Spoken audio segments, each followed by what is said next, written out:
So what made you cross the line to join the former enemy? Because inevitably a lot of your old friends must have said, well, you've sold out. Well, I've sold out, or they couldn't understand it. You know, surprisingly, Peter, numbers of them rang me up and said, look, if there's some way I can help.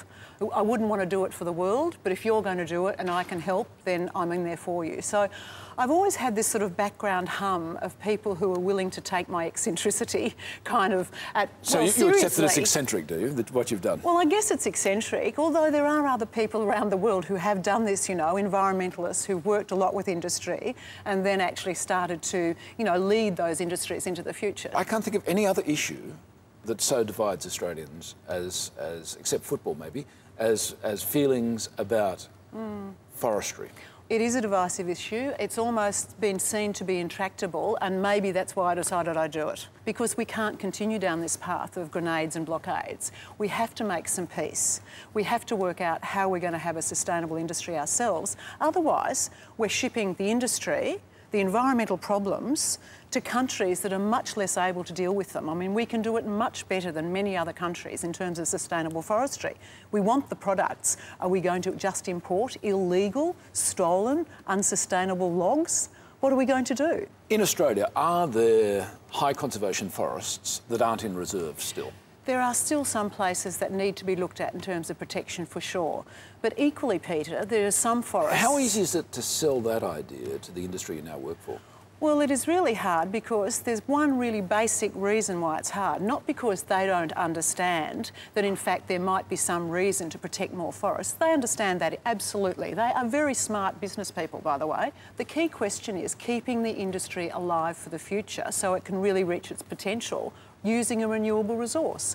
Plantations are not really the answer. Well, I was going to come to plantations and regrowth. I mean, those things together, is that enough to actually sustain the demand for various products that we have? No, it's nothing like enough. We've got a trade deficit. Most of the forestry in Victoria is, guess what? It's regrowth.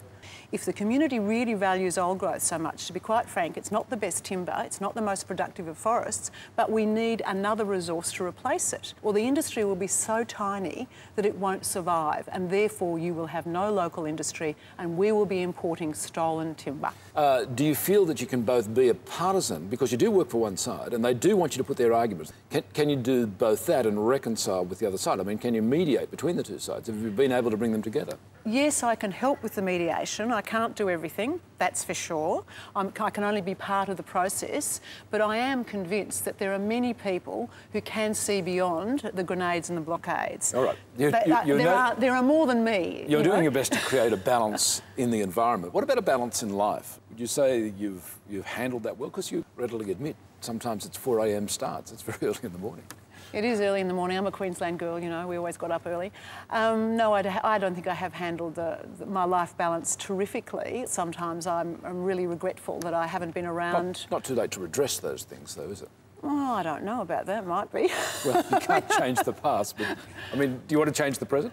One thing I do these days is that most weekends I go down to my beach house, sometimes just by myself with my dog, and I do very, very little. I think about things, but I don't actually do a lot of physical work. Where do relationships fit in? I have some very good friends from when I was 6 years old, both men and women. I have some new friends who are much more able to kind of, you know, we don't have to go through the argument about the blockades and the grenades. They understand that perfectly. They just want me to get on with doing it well. So they're very supportive in that way. So in terms of a partner, I think I'll just take a rest from that for a bit. Why? Well, I've had really tough times in partnerships in the past, and there are very few models, I think, of women who've been independent, had families, and their bloke's been able to tolerate it all. And I mean, some of my partners have really, really tried hard, but found it really difficult to do it. Siobhan is just on the cusp of womanhood, their very beautiful daughter. What sort of world do you want to create for her, to the extent that you can influence that? Well, I guess I'm doing what I can to bring some of those forces together.